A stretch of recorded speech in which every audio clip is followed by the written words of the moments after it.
for coming. It's great fun to be here. And as I said earlier, my idea with this presentation is kind of to introduce another perspective or another way to look at figures and numbers. Because there are so many people here that are much more skilled and greater than me at analytics. So I will speak from it perhaps from another perspective. Yes. I come from, I would say, like, before I speak more about myself, I will introduce the company I represent here today in just a few moments. I work at a company called Sympa, and this is a picture of us. And I don't know, Katarina, what you say, if it's a coincidence that it's a large, tall bear in the middle of it all. I don't know. I don't think so. I think that's me. But we are a company that love to have fun. We were founded in Lahti in Finland in 2005 and been growing rapidly ever since. And for the last 2 years, we've kind of stepping out into Europe and trying to conquer the world step by step. And I have some colleagues here, Katarina and Björn, very convenient. We all call Björn. So you can just come talk to us afterwards. And I will speak a little bit in the end about the solution we offer. It's a HR platform, really. Yes. Let's continue. So, who am I? The reason I have this slide, and I will spend a few moments of the precious time to speak about myself, is that when I go around the Nordics mostly, but Europe, listening to these kind of presentations, I often lack the background of the presenter. Because it's easy to stand up here and give away a number or a statistic, something like that, but you don't know where it's from and what's my background. So just give you a short, brief introduction of who is standing up here speaking, so you know with what eyes I look at the numbers. I belong to Generation Y. We will speak more about them in a little bit. Obviously, we're speaking English today, so then the double meaning of Generation Y becomes obvious. But in Sweden, we always say Generation Y, which kind of misses the point with Y. That is a big part of the Generation Y. I spent almost 7.5 years at university. I studied almost everything you can study. I started studying theoretical philosophy with methodology and science. And I thought that was kind of something that, it was fun. It was a good year being at university, studying something philosophical. But actually, I'm using that every day now, especially when we're moving to the analytics part. How you actually... what methods you use to actually get to the numbers and the impact that we talked about earlier. And I cannot introduce myself without saying that I have 2 kids and 1 wife. Yes. I graduated in 2007. Yes, 7. Kind of a diffuse area because I started working while still being a student. And in the beginning, I worked as an IT recruiter for a couple of years. And after that, I had a split role with IT recruitment and a project manager for different kind of questionnaires and surveys, like attitude towards pretty much anything. A small company in Sweden doing this kind of stuff. And then I was at a big retail company called Lindex, most of you probably know it, for 5 years, working with HR there. And one of my key areas of responsibilities was to digitalize HR at Lindex. And after that, I joined Sympa last fall. As a person, as most of Generation Y, I'm a gamer. When I don't crunch numbers or discuss HR, I like to game. And I'm a true fan of the Doctor Who series. And I'm a sailor. I was raised on a small island down on the west coast in Sweden. There are 20 people living on that island, so I claim it to be my island. I think you can do that if you're one of 9 kids who have been raised there. And obviously, when you have the ocean just outside the door, you become used to being on boats. And my father is a sailboat builder, so I'm a sailor. And I've been working with Sympa in 2012 in different roles. First as a partner and implementer, selling the system, and then as a customer for 5 years, and I work with business development at Sympa. Yes, sorry, that was me in a few bullet points. And I think all these experience together kind of gives me the platform from which I look at the world, also these topics. And when I looked at what I'm supposed to speak about today, I had to go back and read the information, and this is the headline. We had first, like in the age of the Millennials, or in the age of Generation Y, and we kind of took this instead because it's such a difference between how you interpret it and define that. We'll get back to that. But we added a quote from one of my absolute favorite persons and writer, Douglas Adams, the writer of The Hitchhiker's Guide to the Galaxy. And I think he has a point that things you grew up with when you're really small is kind of second nature to you, or even first nature, if there's such a thing. And then during the years when you go from being a young adult to being an adult, that kind of where you get stuck with stuff, and anything after that is just strange. I think this is a true point in some way. I will challenge that idea, but I like the quote. And speaking then of Generation Y and the Millennials, when I speak about this, I've been doing it for many years. I have a favorite quote. I have no idea where it's from, but we'll look at it together. Especially if there are a few people that actually have Generation Y kids in the audience. I like this one. Because it's easy to say that the Millennials are lazy, they just want to tag along, they don't want to work hard, they just want everything. But who raised them to be like that? And of course, when I speak to tech company, I think it's kind of point that IT stands for itself down here. I don't know if you noticed. Anyway, as I said, the first time I encountered the concept of what we are actually speaking about Generation Y was at a book release of a Swedish professor called Anders Parment, who has written lots of books about generations. And I was at that release party, and he said something about Millennials or Generation Y that I didn't agree on. So I raised my hand and said no. And the whole audience just became quiet because he was the true expert of the. And he was like, "Who are you?" And I was like, "Well, I am Generation Y. Come up here." And after that, he used me as a true live example. So we actually held a few presentations together after that. And this was 2008 or something like that. And after that, I've been giving lots of coaching to managers how to be a good boss or manager for Generation Y. And I looked back to old slides when I prepared this one. And it kind of struck me that even though I say pretty much the same thing, there are some things that are happening so fast. So even things that I said like 3 or 4 years ago are kind of obsolete today. Because I like this picture very much. I don't know if you can see all of the details, but hey kid, have you seen one of these before? Wow, cool, you made a 3D model of the save icon. And in our system, like 2 or 3 years ago, we removed this icon and replaced it with a cloud.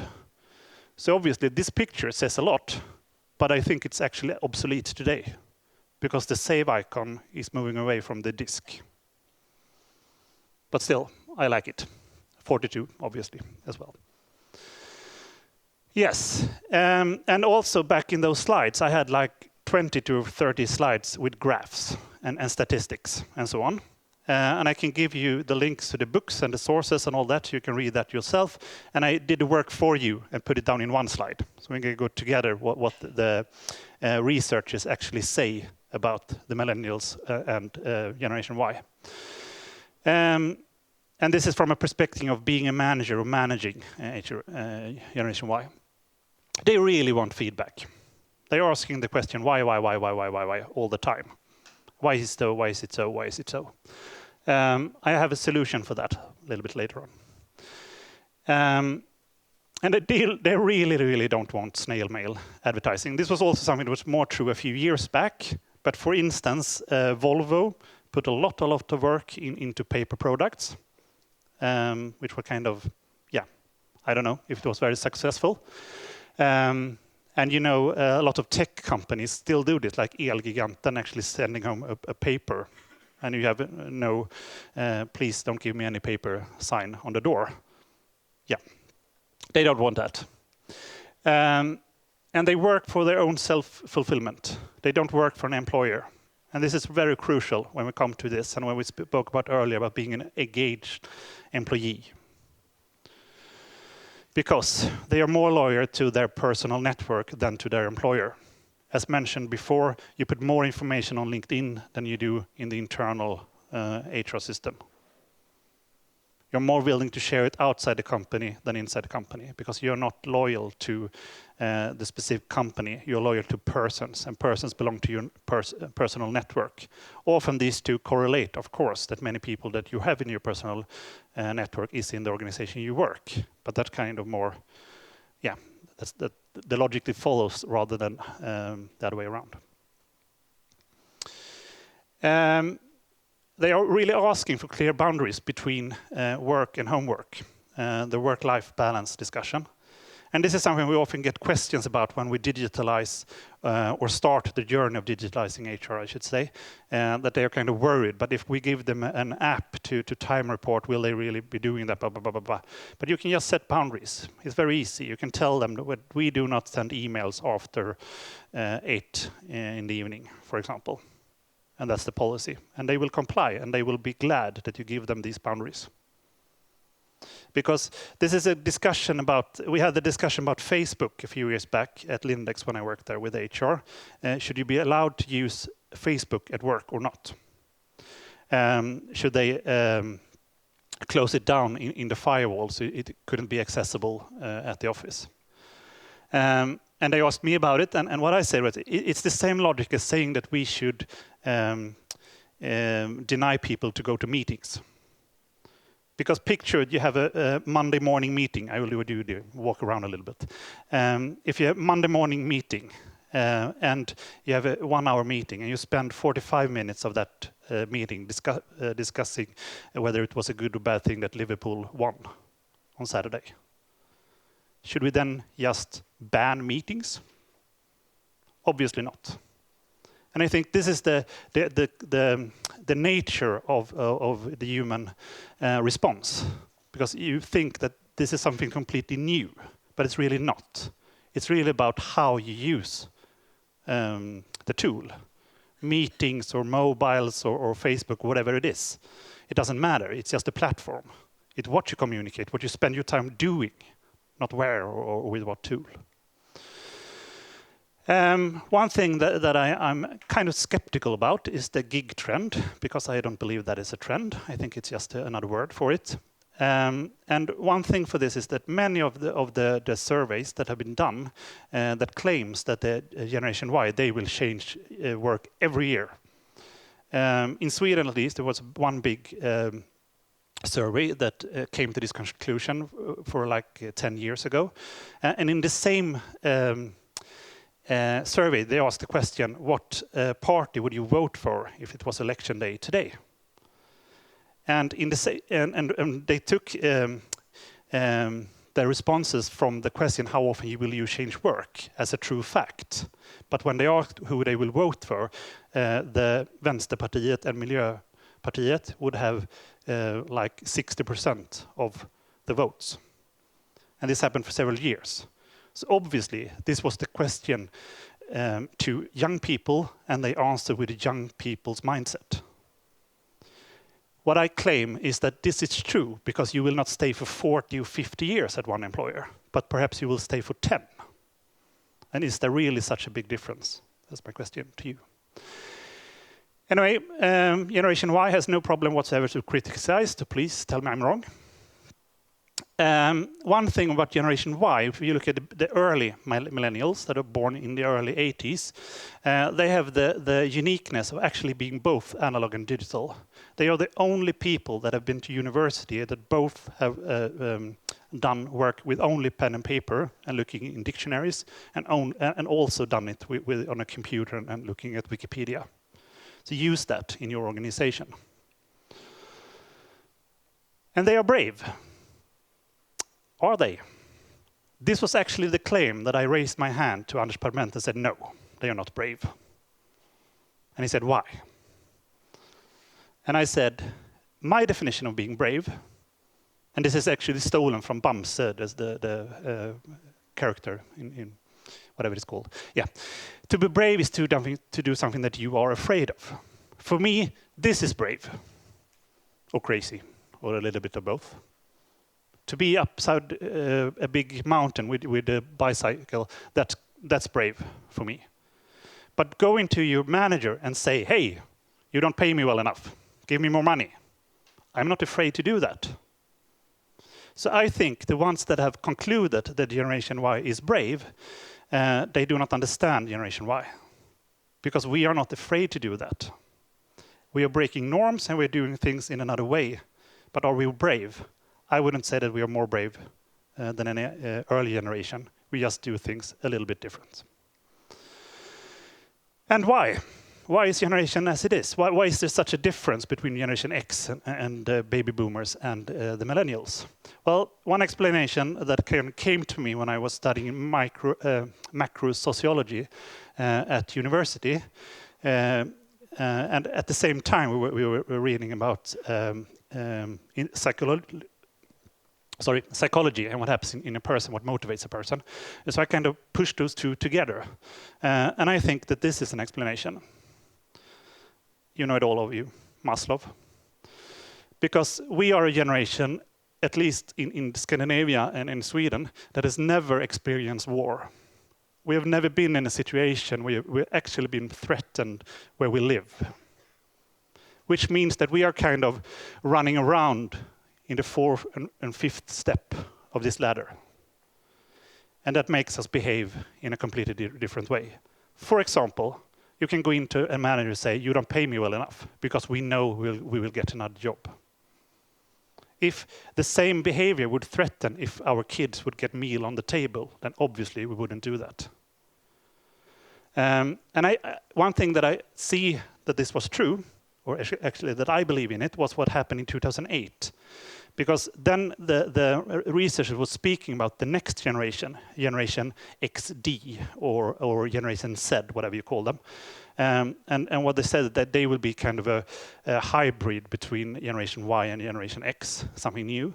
But what happened in the US was that when the financial crisis hit, you actually realized that being permanently employed doesn't happen. Because the constitutions of these car factories that they believed would stand for 1,000 years just crashed down in half a year. And that impacted a whole generation to realize that you have to be your own employer, really. And realize that whether you actually are employed or not, that's how you have to act. And I think that's much more of a trend than the gig economy itself. Please challenge me with these thoughts afterwards. Yes, and do we have a problem then? As always, it's how you look at it. I wouldn't say so. I would say that we have great opportunities instead.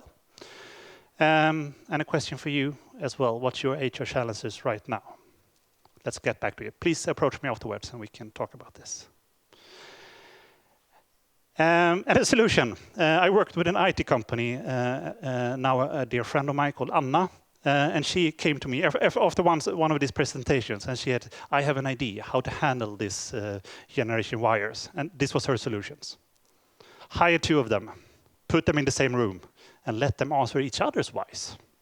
Much more convenient than coming running to you as a manager. It works, it really does. Yes. And one thing that I said in the panel before is about when we speak about people analytics. Can you actually measure people? What do the numbers mean? And as all of you know, in here, the psychometry has been really challenged during the last year.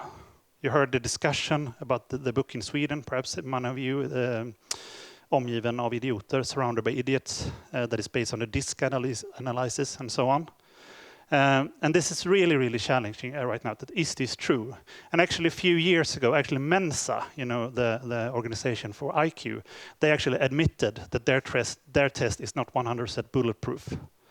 And I would say that was kind of when this world came tumbling down, because so many people or companies that measure kind of had Mensa like the actual example that you can measure how good the people are.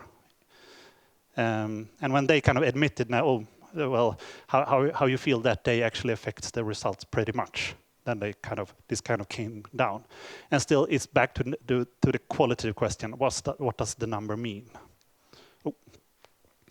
And as you know, there's also a trend that ESI, as I call them, Employee Survey Index, or Satisfactory Index, employee surveys, is becoming Pulse instead, that you want other tools.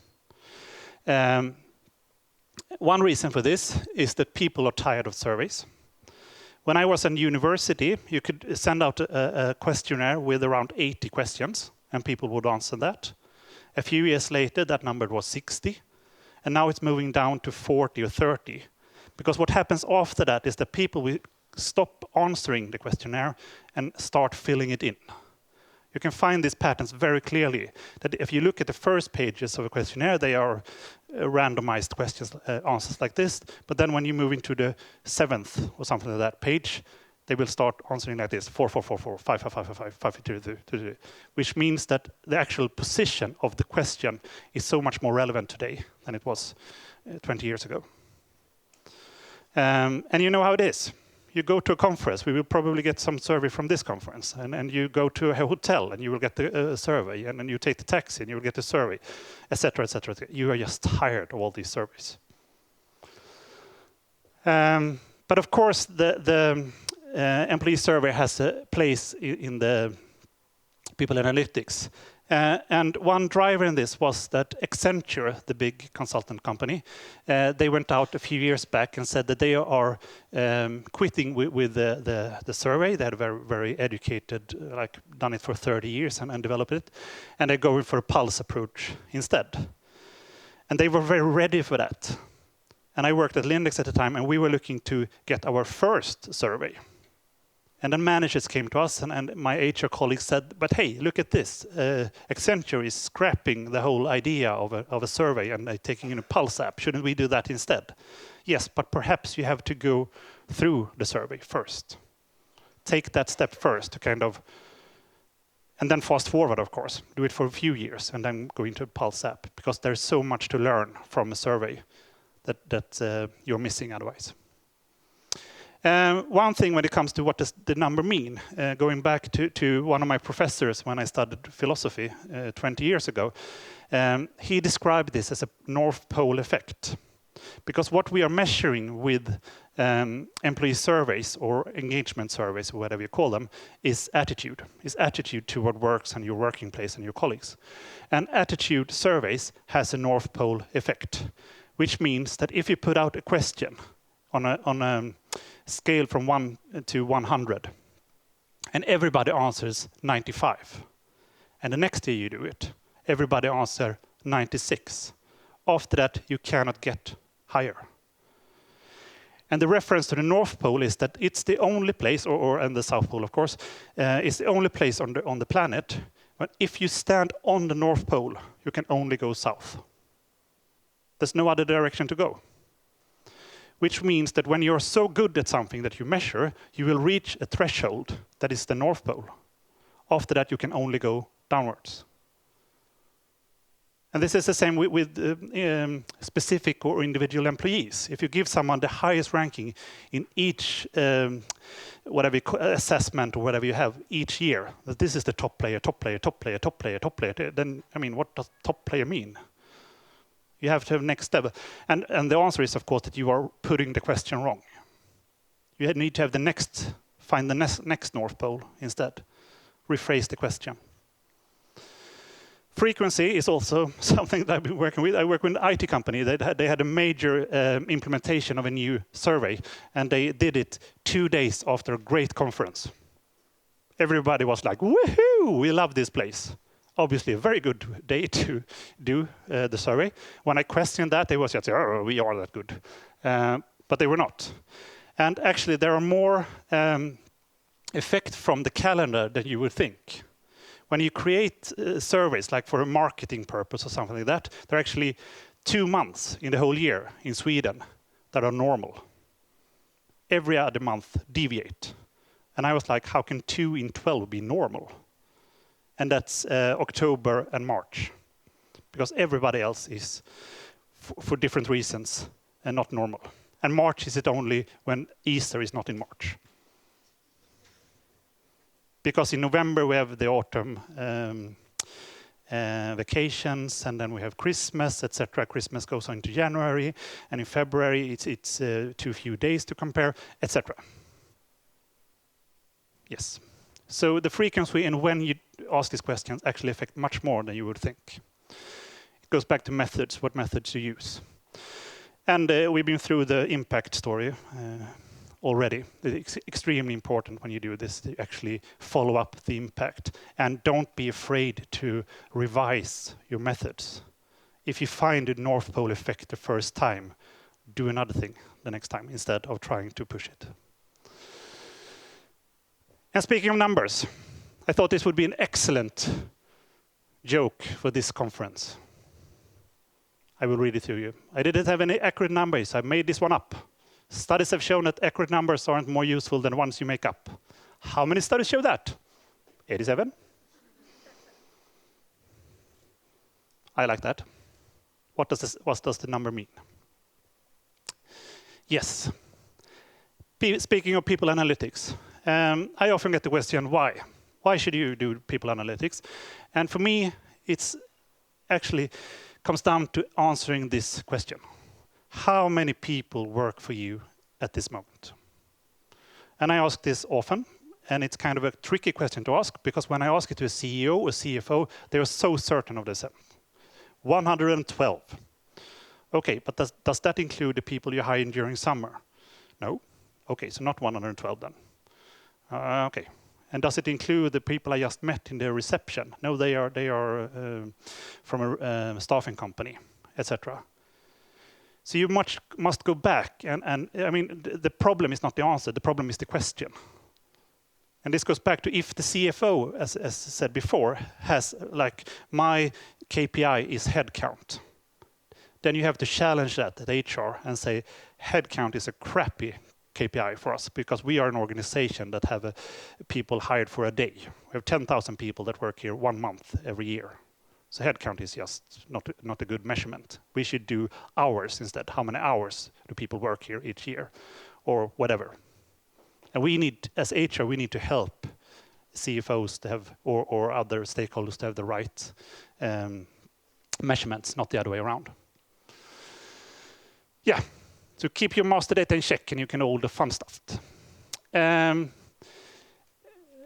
I think I have it here somewhere. Yeah, and return on investment. I said it before that keep it simple, or keep IT simple. That the return on investment for implementing an HR system is so impactful and direct. When you get your numbers in check, you can actually provide the line managers and whatever stakeholders with great data. But you have to go back and look at what are you actually trying to solve, what questions are you trying to answer. And don't get stuck, as you said before, Steve, don't get stuck at data quality, because then you will never ever get anywhere. Data quality is absolutely core, but you have to do it parallel with everything else. You cannot start there, but then you will not get anywhere. Yes. Digitalization is unavoidable today. It's happening by design. If you're not digital, and then you hire someone that is born in the 80s, they will bring a smartphone to phone, and voila, you are digital.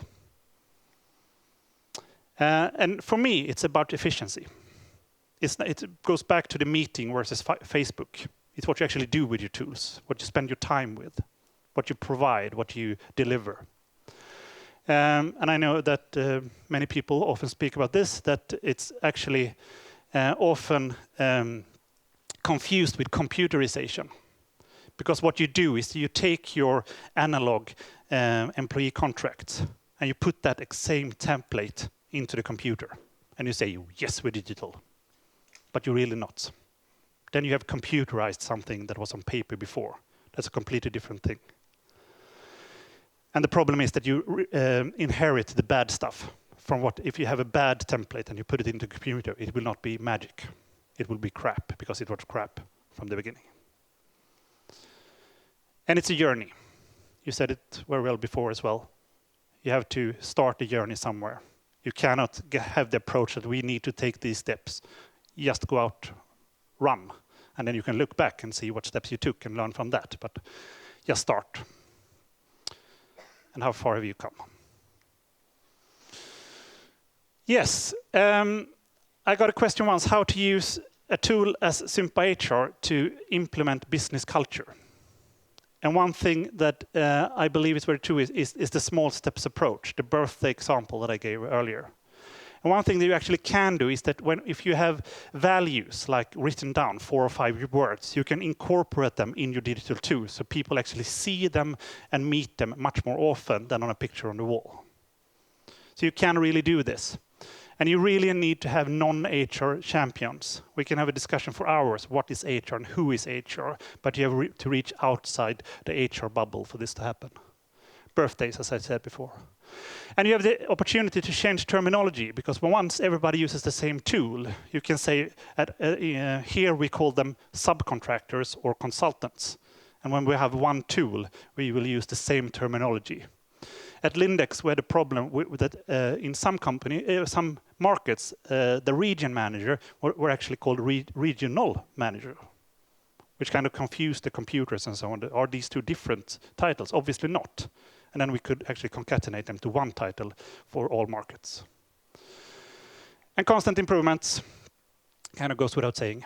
And one thing that is I've been working a lot with employee branding before, and one thing that is very true to me is that this is connected to your employee brand.